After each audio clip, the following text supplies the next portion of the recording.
त्यांना 10 मिनिटं त्यांनी 10 मिनिटांमध्ये त्यांना तर सांगता येत नाही, परंतु त्यांनी 10 मिनिटांमध्ये सर्वज्ञ श्री चक्रधर स्वामी की जय, जीवाच्या उद्धारासाठी येसी भुवरिया, तू सृष्टी रंजुनिया, तू सृष्टी रंजुनिया, त्वमेव माता च पिता त्वमेव, त्वमेव बन्धुश्च सखा त्वमेव, त्वमेव विद्या द्रविणं त्वमेव, त्वमेव सर्वं मम देव देव। सर्वज्ञ श्री चक्रधर स्वामी की जय। सर्वज्ञ श्री चक्रधर स्वामी चॅरिटेबल ट्रस्ट द्वारा आयोजित या कार्यक्रमाचं आयोजन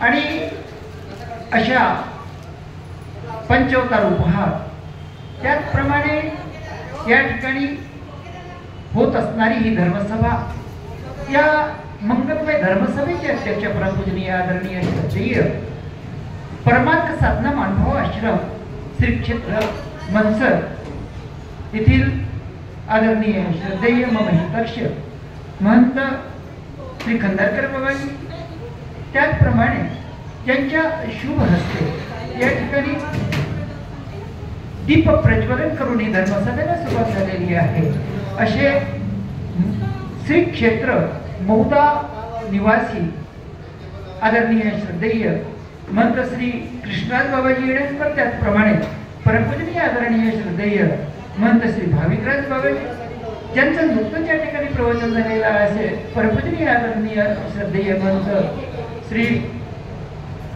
आपल्याला सर्वांना सुपरिचित असे अरण्यग्रामकर बाबाजी, त्याचप्रमाणे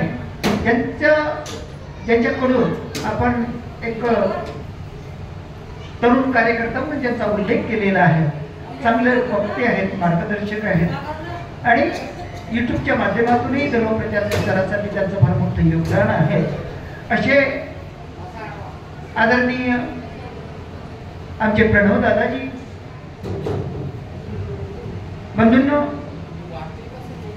माझ्याकडे सुद्धा ज्यांच्याकडे ती सेवा दिली त्या सेवेच्या संदर्भात प्रत्येकजण आपले मनोदय व्यक्त करतायत, तसं मला सुद्धा आपण ध्वजारोहणाची एक सेवा दिलेली आहे। आपण ध्वजारोहण करत असताना गोल असा राऊंड एकावर एक 3 थर ठेवलेले आपण जाताना पाहून घ्यायचं ठेवलेले आहेत आणि तिथे मध्ये खांब रोवलेला आहे, पांढरा शुभ्र असा ध्वज, त्यावर नील चक्रांकित असं चिन्ह आहे, एक टोक आहे, शेवटी ते त्या टोकाचा हा असा उल्लेख या ठिकाणी केलेला आहे। तर ज्या परमेश्वराने ही सृष्टी निर्माण केलेली आहे, 3 सृष्टी झाल्या असं सांगतात आणि चौथी ही प्रवाहिक सृष्टी, तर तिथे जो खांब रोवलेला आहे, हे खांब रोवलेल्याचं मूळ तत्व, ज्या मूळ तत्वावर ही संपूर्ण तत्वज्ञानाची एक बैठक उभी आहे। या मूळ तत्वामध्ये अनेक लोकांनी, अनेक तत्ववेत्यांनी वेगवेगळे तत्व मांडलेले आहेत, पण मानवापत्ती यांनी 4 तत्व मुख्य मांडलेले आहेत, त्यात जीव, देवता, प्रपंच, परमेश्वर। त्याचप्रमाणे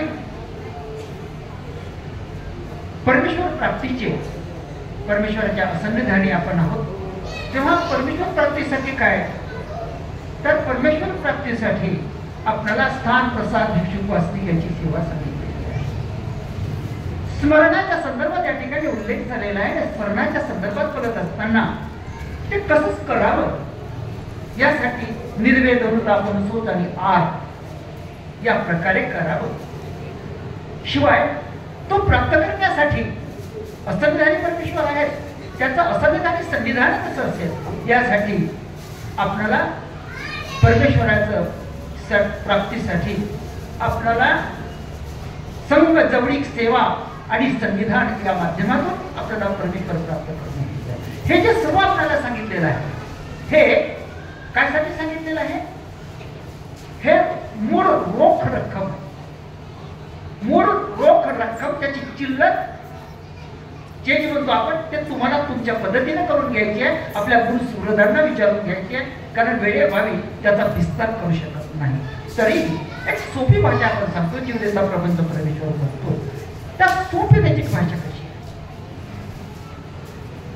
ज्याच्यासाठी ही सृष्टी रचली आपण म्हणतो तो जीव. हा जीव कसा आहे? जो सुखदुःख भोगतो, जो ज्याच्यासाठी सृष्टी रचली, जो सुखदुःख भोगतो तो जीव. आणि ज्याच्या माध्यमातून हे सुखदुःख भोगतो, ज्याच्या माध्यमातून सुखदुःख भोगतो तो प्रपंच. आणि ज्या सुखदुःखाच्या संवेदनेचा भोग जीवाला प्राप्त करून देतात, सुखही देतात आणि दुःखही देतात, आणि या सृष्टीचा व्यवहार करतात त्या देवता. आणि या संपूर्ण प्राणीमात्रांचा उद्धार करणारा जो कोणी आहे तो आहे परमेश्वर. जो उद्धार करतो, कैवल्य पद प्राप्त करून देतो तो परमेश्वर. हे सोपी वाक्यात आपण या मूळ तत्वाची सांगितलेली आहे. दुसरी एक महत्वाची एक गोष्ट सांगून देतो, थोडं सांगायचं म्हणजे की परमेश्वराच्या सन्निधानी तुम्ही आम्ही आहोत. उपसाधन काय सांगितलेलं आहे परमेश्वर प्राप्तीचे? तर परमेश्वर प्राप्तीचे जे उपसाधन सांगितलेले आहेत, स्थान, प्रसाद, वासनिक आणि भिक्षू, हे सांगितलेले आहे. दोन जडसाधन आहेत ज्यांची आपण या ठिकाणी विशेष ठेवून त्या पंचवतारा उपहाराला आपण विशेष ठेवलेला आहे. आणि त्या विशेष ठेवून त्या विशेषाच्या माध्यमातून परमेश्वराने आमची सेवा स्वीकार करावी यासाठी आपण सर्वांनी विळ्याला हात लावलेला आहे. की हे परमेश्वरा, हा विळा जो लावलेला आहे तो चंदनगंध घे देवा असं म्हटलेला आहे. हे चंदनगंध घे देवा फक्त या विशेषाला, या मूर्तीला नाही, तर या माध्यमातून आपण मनात एक अनुचित भावना व्यक्त करायची की ज्या परमेश्वराने मला धर्म दिलेला आहे, ज्या परमेश्वराने ही सर्व सृष्टी रचना केलेली आहे, त्या परमेश्वर अवताराच्या ठिकाणी मी जणू दंडाक्षर अर्पण करतो आहे, पूजा अर्चन करतो आहे, हा विळा समर्पित करतो आहे. आणि तुम्ही आम्ही हात लावला. हात लावत असताना न जाणो कोण कोणाचा काय अधिकार आहे कोणाला माहिती. स्वनिष्ठ केलेली सेवा आणि परनिष्ठ केलेली सेवा, कदाचित घरी आपण देवपूजा करतोय, विळाही वाहतो, पण तो परमेश्वरापर्यंत पोहोचतो की नाही हे कोणी सांगत. परंतु या ठिकाणी कोणत्या अधिकारासाठी असेल काही सांगता येत नाही. त्याचा हात लागला, त्याने जर परमेश्वराला सेवा विनंती केली तर ही माझी सेवा त्या परमेश्वरापर्यंत पोहोचणार आहे. हा भाव आपल्या अंतःकरणामध्ये ठेवून आपण या ठिकाणी विळा समर्पित केलेला आहे आणि पंचवतार उपहार केलेला आहे. त्या संदर्भात आपण नंतर बोलणार. बंधूंनो, आपल्याला हे जे आपल्याला सांगितलेलं आहे की परमेश्वरी स्थान, प्रसाद, वासनिक, भिक्षुक सांगतात, हे जड साधन, स्थान आणि प्रसाद. चेतन साधनामध्ये भिक्षुक आणि वासनिक आहे. अजून एक गोष्ट आपल्याला सांगली, मानव पंथामध्ये एक कनिष्ठ भक्ती आहे, एका परमेश्वराची भक्ती, आणि एका परमेश्वराची भक्ती करत असताना आपणाला अशा अनेक गोष्टी आहेत की दादांनी, प्रणव दादांनी सांगितलं की भक्ती करायची एका परमेश्वराची करा, निष्ठा एका परमेश्वरावर ठेवा. आणि ती जर निष्ठा तुम्ही जर परमेश्वरावर ठेवली तर परमेश्वर तुम्हाला बरोबरीच राज्य देतो. म्हणजे जे परमेश्वर सुख दुःख भोगतात, दुःख भोगत नाही, परमेश्वर जे सुख आणि आनंद भोगतात त्या आनंदाचा धनी परमेश्वर तुम्हाला करणार आहे. पण अनन्य भक्ती हवी, एका परमेश्वराची भक्ती. पण एका परमेश्वराची भक्ती करत असताना आपण पाहतो की अनेक देवी देवतांच्या अनेकांच्या भक्ती करणारे लोक आपण पाहतो. पण होते नेमकं काय? तुम्ही तुमचं धर्माचरण करीत असताना अनेकांच्या माध्यमातून तुम्ही त्यांचं मिसळत नाही, त्यांच्यासारख्या काही गोष्टी करीत नाही, त्यांच्यासारख्या काही गोष्टी झाल्या नाही की त्यांना राग येतो आणि राग आला की कुठं तरी तो राग काढण्याचा प्रयत्न करतो. आणि अशा प्रकारे मानवा पंथांवर, थोडक्यात समजून मानवा पंथावर आताच नाही तर जवळजवळ 700-800 वर्षाचा विचार जरी केला तरी चक्रधर स्वामीच्या काळापासूनही अनेक लोकांनी, अनेक धर्माचार्यांनी या मानवा पंथावर आघात केलेला आहे, त्रास दिलेला आहे मानवा पंथाला. आणि म्हणून या मानवा पंथाला होणाऱ्या अनेक त्रासांमुळे आपल्या धर्म संरक्षणासाठी अनेक गोष्टी कराव्या लागल्या. आज आपण ज्यांचा या ठिकाणी सत्कार केला, त्यांचं नाव आठवत नाही मला, नितेश दादा, त्यांचा आपण सत्कार केला. सत्कार का केला हे जाणून देण्याची अनेकांची इच्छा असू शकते. आपण सत्कार त्यांचा यासाठी केला की ज्या शहरामध्ये या मानभाव पंथाचा प्रचार आणि प्रसार करण्यासाठी या कार्यक्रमाच्या आयोजिका तपस्विनी पुष्पताईनी पंजाबी, मंदिराच्या ट्रस्टच्या त्या अध्यक्ष आहेत आणि हे सर्व करीत असताना गोपालकृष्ण महाराजांनी सांगितल्याप्रमाणे की खरं करोति दुर्वर्तम फल न्यूनतम साधुषु. खरं या खराच्या संदर्भात ज्ञानेश्वराने खूप चांगलं सांगितलेलं आहे. खर कसा असतो? खर म्हणजे दुष्कृत्य करणारा. खळाची व्यंकटी सांडो नाही म्हटलेलं आहे, खळाची व्यंकटी सांडो. तर हा जो खळ आहे हा खळ अनेकांना त्रास देत असतो आणि हा खळ जेव्हा त्रास देतो त्याचा त्रास साधू लोकांना भोगावा लागतो आणि हा भोगावा लागणारा जो त्रास आहे त्या त्रासातून धर्म संरक्षण होणं आवश्यक आहे. आणि धर्म संरक्षण होण्यासाठी आपलाही धर्म संरक्षण करायचं आहे आणि स्वतःचं धर्म संरक्षण करत असताना याचे जे अनुयायी आहेत, जे शिष्यवर्ग आहे आपला, त्यांचा धर्म सुद्धा सिद्धीस जावा यासाठीची जबाबदारी तुमच्या आमच्यावर सोपवलेली आहे.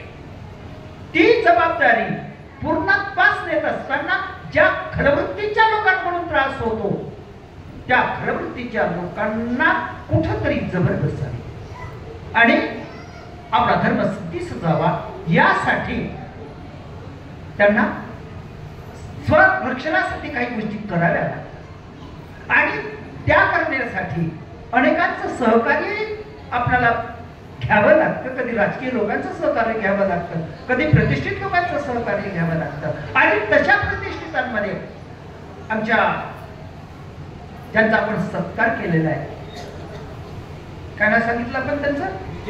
नितेश दादा झाडे.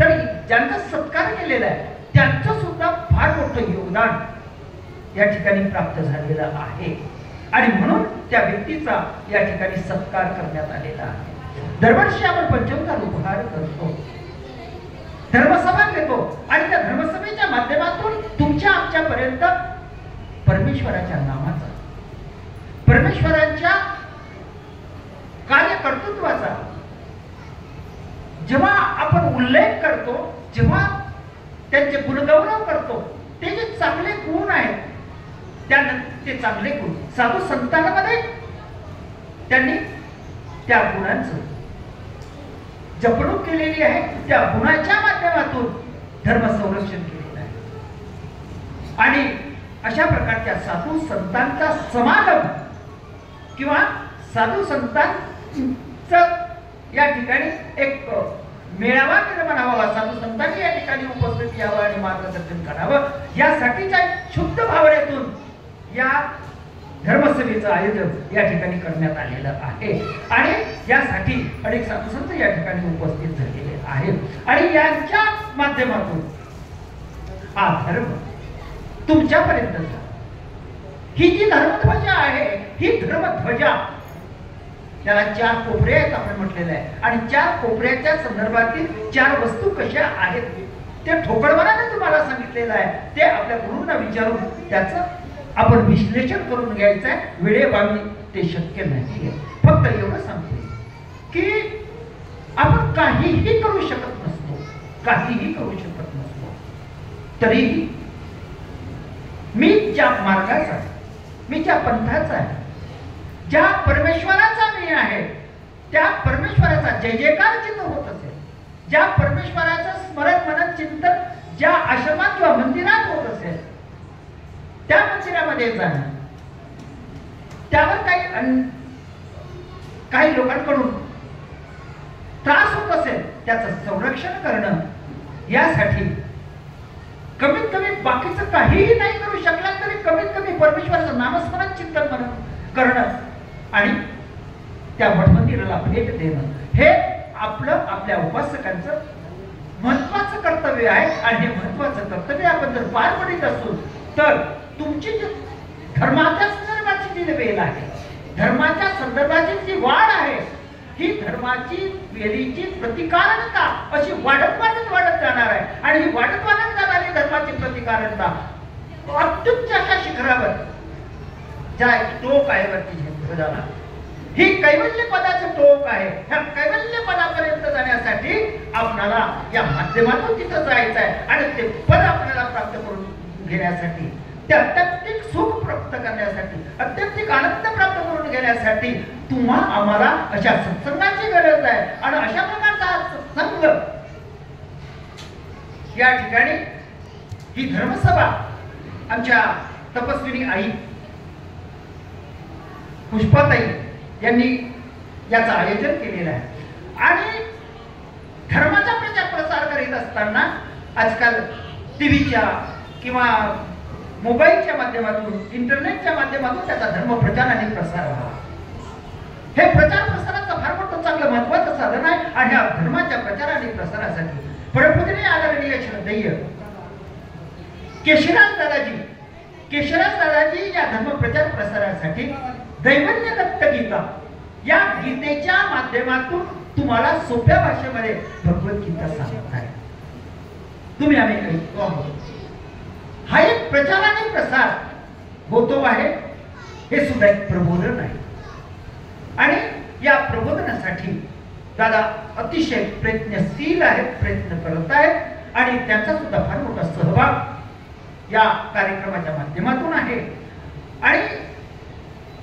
आमच्या दादांनी म्हटल्याप्रमाणे या कार्यक्रमाच्या वृद्धिंगततेसाठी उत्तरोत्तर याच्या उन्नतीसाठी आणि तुम्हा आमच्या सर्वांना या धर्माची सेवा कारण सेवा महत्वाची सेवा मुक्तीदायीची आहे तुम्हा आम्हाला सेवेची आणि संधी दिलेली आहे ही संधी त्यांच्या माध्यमातून आपल्याला प्राप्त झालेली आहे या संधीच्या माध्यमातून आपल्या जीवनाचं सोनं करून घ्यावं आणि परमेश्वर प्राप्तीचं अत्युच्च शिखर जे आहे ते प्राप्त करून घ्यावं मला सुद्धा मर्यादा आहे त्यामुळे अधिक न बोलता मी सुद्धा माझ्या वक्तव्याला या ठिकाणी विराम देतो आणि आपल्या सर्वांचा तात्पुरता विरोध देतो धन्यवाद बाबाजी आपल्याला